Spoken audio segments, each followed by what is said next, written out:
Hello friends, welcome to our channel. क्या आप जानते हैं कि आखिर वो कौन हैं जिनके जन्मदिवस को राष्ट्रीय महिला दिवस के रूप में मनाया जाता है? आखिर वो कौन हैं जो भारत और उत्तर प्रदेश की प्रथम महिला राज्यपाल थी? हाँ, ये वही भारत की पहली स्वर कोकिला सरोजनी नायडू थी, जिनका मानना था कि यदि पुरुष देश की शान है तो महिला उस देश की नींव है। आज हम उन सरोजनी नायडू के बारे में थोड़ा और जानने का प्रयास करेंगे। भारत में हर साल 13 फरवरी को सरोजनी नायडू की जयंती को राष्ट्रीय महिला दिवस के रूप में मनाया जाता है। वह हमारे देश की महिलाओं के लिए एक प्रेरणा थी। सरोजनी नायडू एक स्वतंत्रता आंदोलन की एक राजनीतिक कार्यकर्ता होने के साथ साथ कवयित्री भी थी। उन्हें भारत कोकिला यानी नाइटिंगेल ऑफ इंडिया कहा जाता है। सरोजनी नायडू एक महिला थी जिन्होंने महिलाओं की मुक्ति को गहराई से समझा और विद्रोह किया और जागरूकता पैदा करने का प्रयास किया। उन्होंने राजनीतिक और विधायी निकायों में महिलाओं के खिलाफ अन्याय देखा। उन्होंने 1917 में महिला भारतीय संघ की स्थापना की, जिसने महिलाओं के लिए वोट प्राप्त किए और विधायी कार्यालय रखने का अधिकार प्राप्त किया।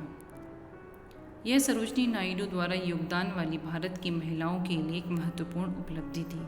सरोजनी नायडू का जन्म भारत के हैदराबाद नगर में हुआ था। इनके पिता अघोरनाथ चट्टोपाध्याय एक नामी विद्वान तथा माँ कवयित्री थीं और बांग्ला में लिखती थीं।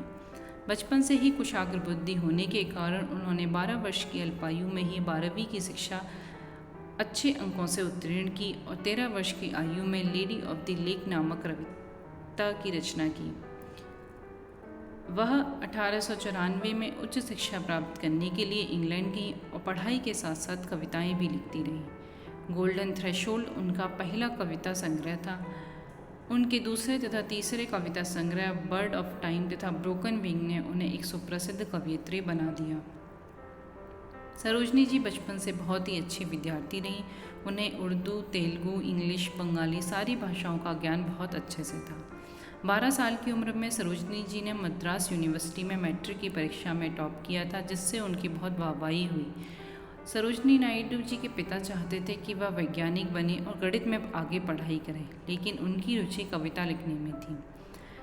वे एक बार अपनी गणित की पुस्तक में 1300 लाइन की कविता लिख दी, जिससे देख उनके पिता अचंभित हो गए और वे इसकी कॉपी बनवाकर सब जगह बंटवाते रहे।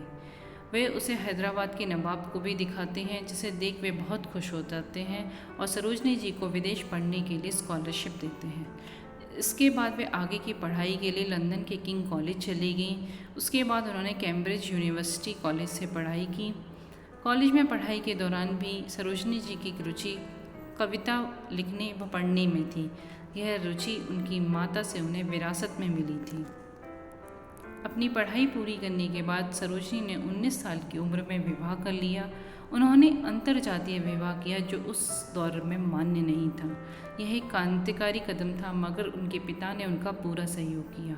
उनका वैवाहिक जीवन सुखमय रहा और उनके 4 बच्चे भी हुए, जयसूर्या, पद्मज, रणधीर और लीलामणि। वर्ष 1905 में बंगाल विभाजन के दौरान वो भारतीय राष्ट्रीय आंदोलन में शामिल हुई।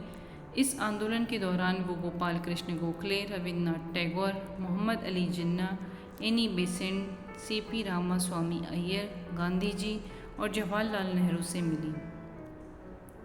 भारत में महिला सशक्तिकरण और महिला अधिकार के लिए भी उन्होंने आवाज़ उठाई।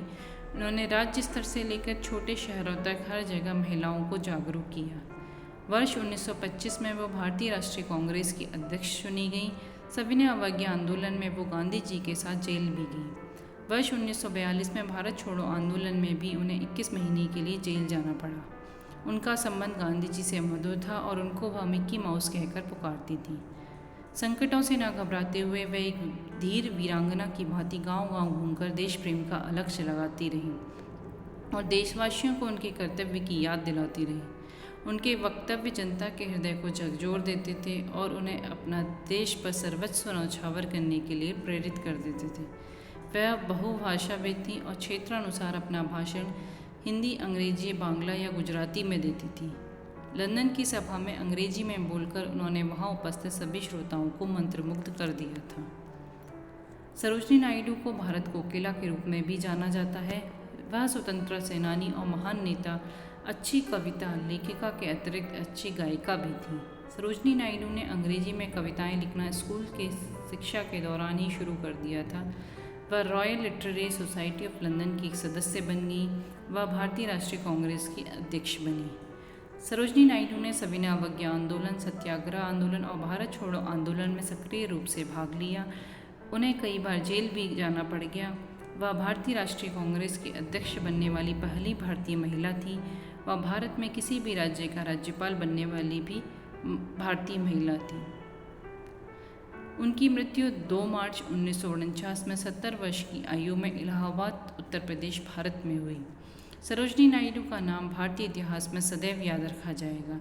उनके जन्मदिन को भारत में राष्ट्रीय महिला दिवस के रूप में मनाया जाता है और भारत में राष्ट्रीय महिला दिवस को महिलाओं के प्रति सम्मान, प्रशंसा के लिए एक उत्सव के रूप में चिन्हित किया गया है। इस दिन देश भर में महिलाओं के विभिन्न समूहों द्वारा कई कार्यक्रम आयोजित किए जाते हैं। उनके कार्य हमेशा हमारे जीवन के लिए एक प्रेरणा का स्रोत रहेंगे। Thank you for watching this video. I hope आपको ये वीडियो अच्छा लगा हो। Please like and subscribe our channel. Thank you so much.